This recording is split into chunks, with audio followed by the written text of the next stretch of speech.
that we are starting. About this. All right, so we are officially live. Wanted to first start off with just a brief introduction. Actually, a couple of points before we get started. If anybody's going to be tuning in and asking questions, there's about a 35-second delay between our live broadcast and then what people are seeing. So just please be a little patient if you post a question and we don't get it right away. Also, I'm pretty certain that you have to be logged into your Gmail or Google account in order to post a question. That's something that I found was a little kind of strange with Google Hangouts, but that's just a heads up. So if you do have an account, make sure you log in so that you can ask Tami questions. And then we'll just jump right in. So Tami McQueen is the Director of Marketing for SalesLoft. She's a seasoned professional, marketing and communication strategist, and she's responsible for leading the organization's branding, content marketing, and lead generation initiatives across multiple platforms. Welcome, Tami. Thank you so much. Thank you for having me this evening. Of course. And so I kind of wanted to start off with, maybe you could tell us a little bit more in detail what you do and kind of a few of your daily routines. Yeah, well, thank you so much for joining us this evening. I hope you have a cocktail in your hand at least and a really strong Wi-Fi connection. I'm glad to be here this evening and would really just like to share a little bit about what I do on my day-to-day, how I've got to this point, where I want to go in future. This is by no means the end point or where it's comfortable. So it's still very challenging and very uncomfortable, and really strive to keep that unnerving, a little bit uncomfortable feeling about the career and that, Tami. That's what I try and do in my day-to-day. And so no 2 days, as much as this sounds like a cliche, no 2 days are the same, especially in the startup world. And so for a lot of you who are in a startup role, whether it's early stage or you've taken a seed round or your Series A, Series B funding, or maybe you're even have gone through an acquisition or an IPO, it's definitely an area where you are moving at 100 miles an hour at any given time of the day. And it keeps you agile, it keeps you reacting, and it spices things up a little bit. So I'm an early riser, and I am in the gym anywhere between 5 and 6 in the morning. This is just my time to refuel. And I feel like I have to get in there, and I have no idea what that workout looks like. And I feel like I have to get in there before my brain can tell me what not to be doing. It's so insanely early. And do my workout. I'll read my tweets and my RSS feed, and I'll watch SportsCenter and catch up on highlights. And I just go through my morning routine, get ready, grab some coffee or tea, and head into the office. And I'll typically catch up on some emails, what I need to respond to that I haven't done on the treadmill, falling and flailing arms all over the show. And get into the day. Our team operates on a Scrum methodology. So if you're unfamiliar with this, it's very much like an engineering team. There's a rhythm and cadence, and it's very calculated approach to our meeting structure and the way that we operate that allows a very lean team to be highly effective and productive in what we do. So at around 9:40 every single day, the team stands up and we'll share 3 things we did yesterday, 3 things we are doing today, and if we are experiencing any roadblocks. So this automatically puts the entire team on the same page about what we're working on and how they can contribute as to what challenges we might have or projects that we're working on. It really embraces that idea of collaboration. Definitely. From break off, and as I mentioned with the Scrum methodology, we know going into every single day what priorities we need to accomplish, what tasks need to be completed within that week-long period. So there's no guessing game really when you go into your day. You know what's on target and what list of priorities you have to check off and accomplish for that day. So it allows a very intentional approach to one's entire day, from morning to evening. I'll have a series of meetings with the team to align with what we're working on. I'll do several different projects in terms of events that we're going to, or different conferences that we might be sponsoring as well. I'll Definitely. work a lot of our advocates and influencers and check in with different parts of the team, the content strategy, and really wind down the day. And usually, if you're familiar with this environment, specifically technology startups, there are several growth opportunities, educational events that are hosted in the evening. That applause you just heard was an event that we're actually hosting in the office this evening.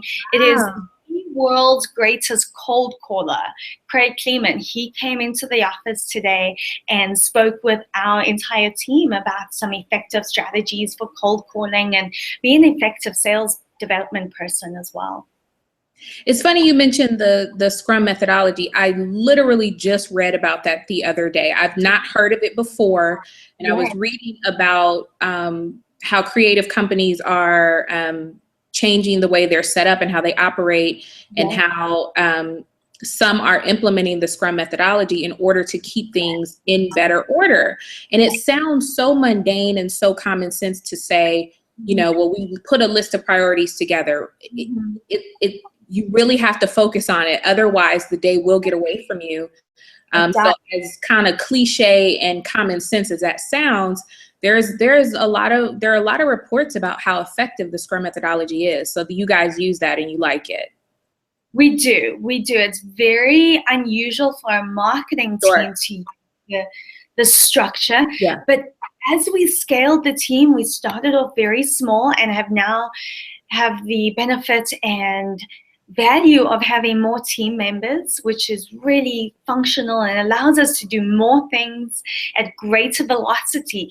But for a lean team to be able to produce the content that we did, attend the events we did with such a quality approach to it was hugely impactful. And this allowed us to stay on track, because all too often you have a highly functioning marketing team and folks will just walk in and be like, oh, marketing, I need this brochure, or can you do this for us? Can you do that? And what it does, it effectively trains the organization as well that you operate on a week-long sprint. So you don't have these folks coming in, oh, can I have this? Can I have that? But it's more so, well, we're working on our sprint, let's put it on there. And if it doesn't work this week, let's try again next week. So come around to sprint planning. We had ours this afternoon. We have it from 4 to 5 on a Thursday, and we wrap up the entire week. And if that's still on the table, we'll go back and say, hey, is this still on the table? Do you still need this to be done? How can we help you? And then we fit it into our sprints. That's so crazy that you mentioned that, because I literally just read about this the other day, and how it is now becoming a system, like a process that marketing companies are implementing, whereas they did not before, because it is so structured and it is typically for the engineering industry. But you know, there's a lot of moving parts to marketing, especially with the digital coming in. So there has to be more structure. It cannot just be these willy-nilly requests of, I need collateral, I need updates to the web. Like, we'll never get things done. Right. And a little checklist here and there, and posted notes. And I'm famous for losing those notes. So Trello is great. I have it on my phone as well. I have the app, and it keeps me aligned, and I know at any given time what the team is working on, where I could add value, where I need to just let them do their thing. Right, definitely. Now tell me about what you did before SalesLoft, and how does that differ now? Like what were you doing before you got with SalesLoft? It's a great question, and I have had the incredible experience of starting in so many different industries. And that is the beauty of marketing in my mind, is that you can take an industry such as, you know, a function as marketing, and take it out of an industry and move it over into another one, and really operate at the same skill set. So, which is phenomenal. It's very rare that you have that with a career. And I started off in a corporate setting, moved then into into academia, which is very, very different. And then I transitioned back into the corporate world with a large, nationwide company, and felt that I knew how to do my job. It was an 8 to 5 job. I could do it with my eyes closed almost. I had a grasp and a handle on the roles and responsibilities that I had. And I knew that to take the next step in my career, I needed to get uncomfortable and get comfortable being uncomfortable in these situations. And this role at SalesLoft was exactly that and what I needed to do. And it was so scary. And kid you not, I would go in, I still do, by the way. There are days I'll go in and I just have to wing it. I have no idea what I'm doing. And I'm fortunate to be surrounded by incredibly bright-minded individuals and a team who is incredibly supportive and really striving toward the common mission of the company. It was incredible to join a very early stage technology, software as a service company in the space in Atlanta specifically, which is an exploding market for technology startups, and they call it Silicon Valley of the South. And the opportunities here are just phenomenal for the tech space. And it was an opportunity to take that skill set of what I had learned, but flip it on its head completely. And marketing roles that I had experienced in the past were very much branding, market positioning, and taking a brand and sharing it with the world.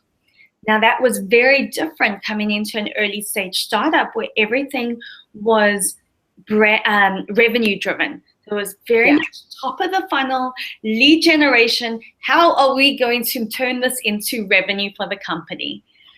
And it was chasing after leads and very much ingrained in the way that we position the marketing team and the way we scaled the team is to produce a cadence of valuable content that would add enormous benefit to our audience. And this was something that we had to structure the entire marketing team around. And it was a shift in my thinking as well. I remember thinking, gosh, it's not a well-known logo. This is not something you put up on the street sign and people automatically think, that's an Apple, or that's Coca-Cola, that's the orange of Home Depot. It was really something that we had to foster and forge the relationships with our advocates behind a brand while generating revenue for every. That's a lot of work. Yeah, and it was a great shift in thinking for myself, and it kept me on my toes. It still does to this day. And we moved now to be a recognizable thought leader and an authority in the sales development industry. And that's what we wanted to position our content marketing as, is when you think of SalesLoft or you think of sales development, you think of vice versa, think of SalesLoft. And that was hugely impactful for us as we built out our priorities as well. Yeah, I mean, I totally understand that. Question, how has your industry changed with the explosive growth of digital over the last 5 years? I mean, how does that make your job different? How does that make your company run differently? How's it changed? It has changed significantly from when I was in college. Gosh, I'm going to age myself here, but we did not, Twitter and Facebook and all these social media platforms, Snapchat, Instagram, and all these digital platforms was not mainstream. It wasn't driving the industry. Right. A lot of what the industry is driven by now are these conversations on these channels and in these platforms. And this is really what is allowing an industry to move at incredible speeds, because information is disseminated within split seconds to the world, and it also takes your brands to the world. And so you're reaching far more people than you ever could have reached before at a fraction of the time, and you have to be on top of your game.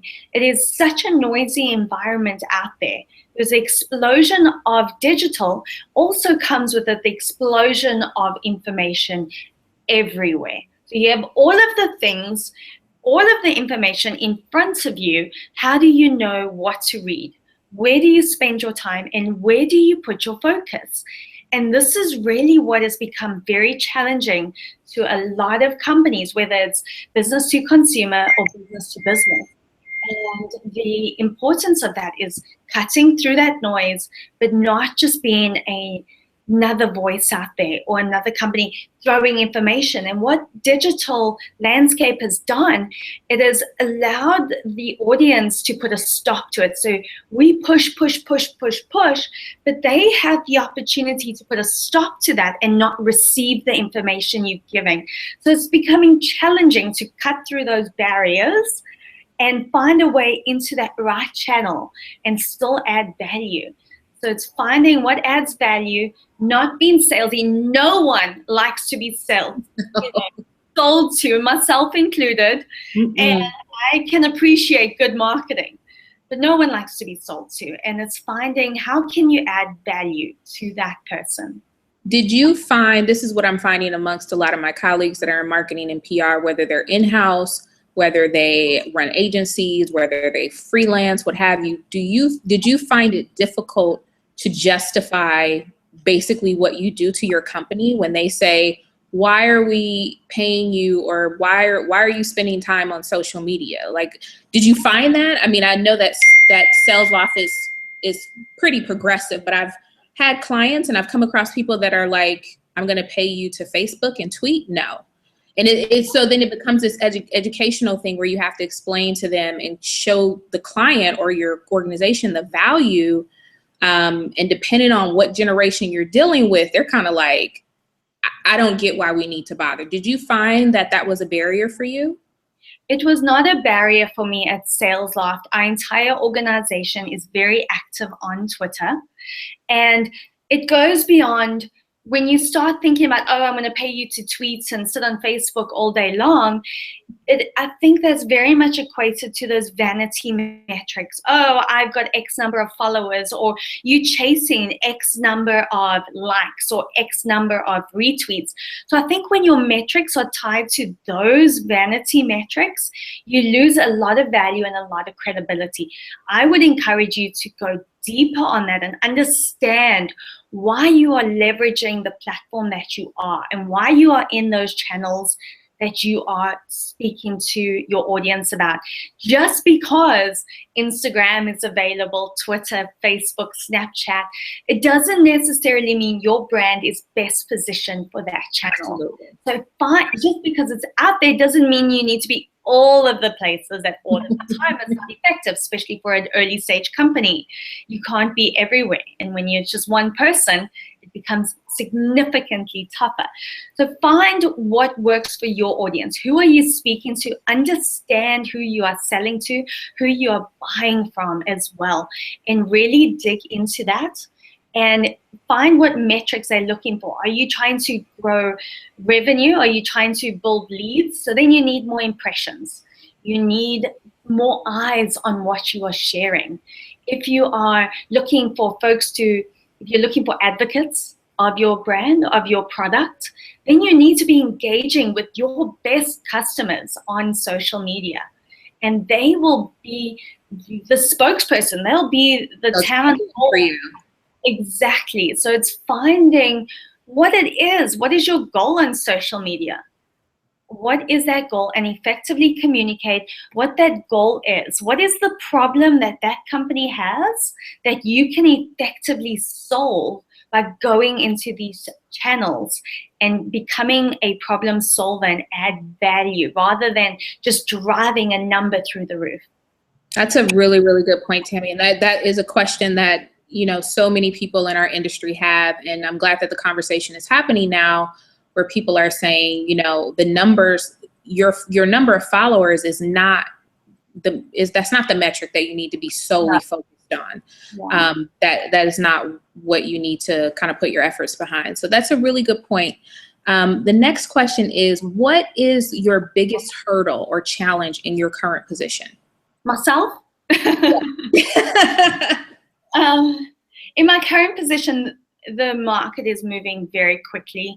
We move, as I said, 100 miles an hour any given day, and it's finding the right content and generating the right content to share with our audience. It is because I am working with the team to deliver content to sales development practitioners, influencers.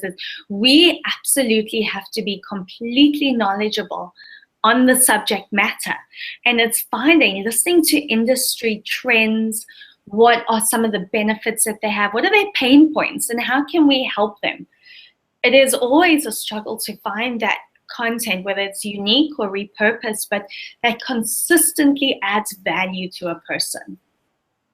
Yeah, that makes a lot of sense. So then the struggle is you trying to cut through the noise of what's out there and figure out what's gonna really bring value to your right, and generating that content consistently and being a presence where you have that content consistently and you have that velocity and great quantity of it, but you're not losing out on the value. Definitely. It's tough. It's tough. So what's the one thing you wish you knew at the start of your career? I didn't have to know everything at the beginning. I didn't have to have all the answers and to ask more questions. I didn't have to be this martyr that just knew it all and just had it all, figured out. And I learned specifically over the last 2 years that vulnerability is such an enormous characteristic and trait that we can all leverage. And I know specifically women have a little bit of difficulty with this, and I tend to go back to the Brené Brown TED Talk on vulnerability. And if you haven't watched it, I would really encourage you to sit down for 15 minutes and listen to her TED Talk on being vulnerable. And I know for myself, I like to be this martyr, and I know I can figure this out. If I don't know the answer, I'll go figure it out, or I've got it, I can manage. And I've learned specifically over the past 2 years, and our CEO, Kyle Porter, has really pushed me to work on this trait of being more vulnerable, asking for help, asking for questions to problems and finding those solutions. So that is something I wish I'd known or embraced a little bit better early in my career. I also didn't have to have it all figured out right at the onset. But I also think when you just graduate from college, I was 21, I had an MBA, and I knew everything, of course. I was going out into this world and nothing could stop me. And I look back now and I think, oh gosh, how on earth did they let me out of college? And you learn, be open to learning, and you're going to fail, absolutely, and it's good. We are in a society where we don't discuss failure enough, and we celebrate the wins. We don't celebrate them enough either, but don't look at failure as the be all and end all of your career, of a project, of something you're working on, but rather look at it as a reflection. Monday morning quarterback, have a look and say, this was what I could have done, and reflect on that to become better. Rather than beat yourself up about it or lose perspective on where you're going. Stay focused on your goals, but figure out that a failure is not the end of the world. So what's next for you? Next for me is continue to scale the SalesLoft marketing team and really grow out our content strategy. This is a huge focus for us, is producing that great content that can help an industry and be that authority for sales development. We want to really tell the world about the go-to solution for sales development that can really accelerate setting appointments and consultations. So this is really important for us. is to build the team, have a healthy culture. It is really important that as you grow, and it's my focus to provide my team with the resources that they need now and to give them the experience in their career right now and what they're doing in this role to take it into their next role as marketing professionals. Now you're involved with some pretty important projects for nonprofit, right? Yes, yes. What are those projects? These are two projects that are really close to my heart. I am on the board for the Cooler Project, which is a nonprofit based here in Atlanta, and we help families in developing nations provide an income to their families to send their children to school and provide an income for them to live. And we have farmers, 250 families now in Rwanda, helping grow coffee trees. And one coffee tree, believe it or not, which is $6, can fund a family for 30 years. Whoa. It's unbelievable. Wow. So that is very close to my heart, and I'll be going to Rwanda in about 3 weeks to join the board as we meet our families and really learn about what they're doing and really just become acquainted with their good work. The second that I am serving is a board for the Global Conservation Corps, and one of our campaigns right now is called the Rhino Man Project, and this is really serving rhino men, which are these rhino men that are on the ground, rangers on the ground in South Africa, fighting against poaching. And so this is something awesome. That is very, very near and dear to my heart. It's the motherland, South Africa. And I have found that with these nonprofits, you may ask, well, what on earth do you do with a nonprofit and why is it important to you and your career? Well, I find that the skill set that I have in my day-to-day work at SalesLoft is something that I can really leverage in a sector that doesn't have access to those resources on any given day. So if I can take the skills I have in marketing or making connections or building a network, whether it's in Atlanta or across the Atlantic in Africa, is really important to me that I take those skills and leverage them elsewhere as well and just be able to give back. And it's something that comes to me that's natural, and be able to give it to someone that doesn't really have that. That's awesome, Tami. Yeah, I'm excited. Yeah. Okay, so now we're going to do our signature closeout, and we have a lovely photo of this young lady who is you. And this is from your college years, right? Yes, that was college. I think that was probably my junior year. So that's around 2004. Okay. That's solid circa 2004 image there, folks. So if you had to transport back to this day, this time period, what advice would you give this girl? What advice would you give this Tami? Don't take life so seriously.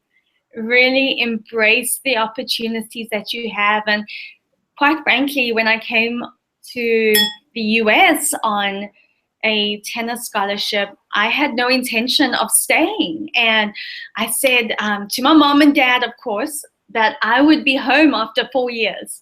Well, a series of serendipitous opportunities really just fell in my lap. And looking back, I can say that it was just perfectly orchestrated for what my life has been. And I think that I took life so seriously. I wanted to control every outcome, every job interview, every job opportunity, and just really don't take life so seriously. Take it as it comes. Take risks and be bold and intentional in what you want to achieve. You have every ounce of reason to succeed as the next person. So go out there and make it happen. Let go, let loose a little bit. Don't be so serious. And so you'll have a lot more fun in life too. Well, I think that is really great advice. Our purpose for doing that is because as as you have experienced, when you you grow and you mature, you look back on your younger self, like, what was I so high strung about? What was so pressing, or what was so, you know what I'm saying? So hindsight is always 2020. So the purpose is to just kind of put that in perspective for people that are there now, and they can look and say, okay, well, in 10 years, this probably won't be a big deal. So maybe it shouldn't be a big deal now. Exactly. And it's such a great way to look at things. A lot of times when roadblocks come up, and always think, oh, is this going to matter in a week's time? Is it going to matter in a month? How impactful is this going to be on my life in a year from now?